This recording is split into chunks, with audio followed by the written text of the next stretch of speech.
तैयार थे।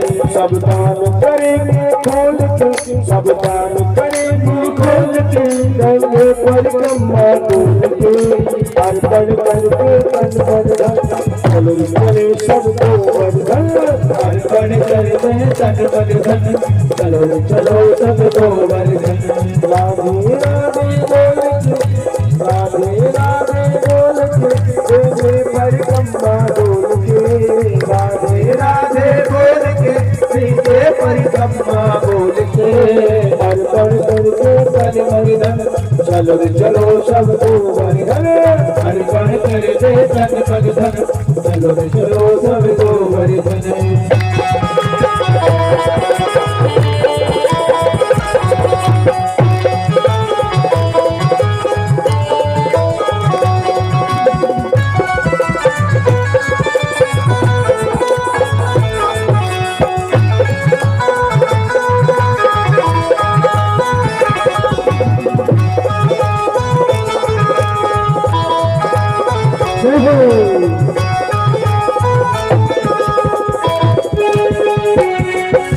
चले मन में गिरधर का दर्जा, मिला पूछड़ी बोलो का स्थान। देखो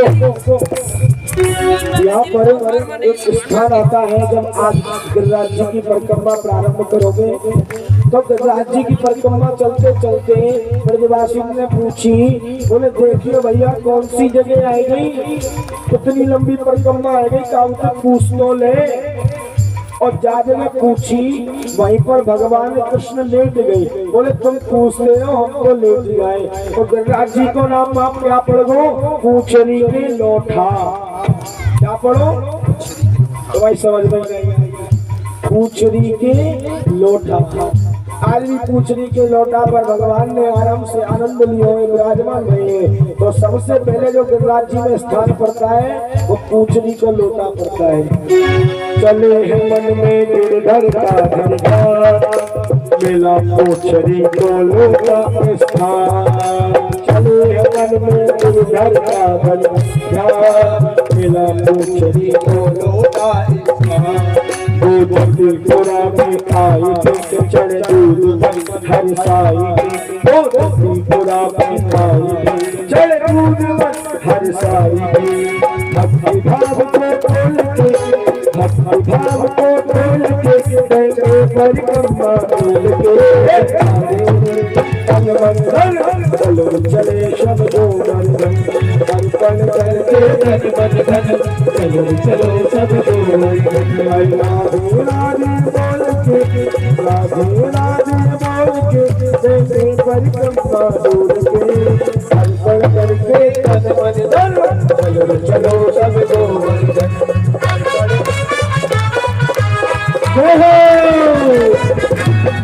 श्री राधे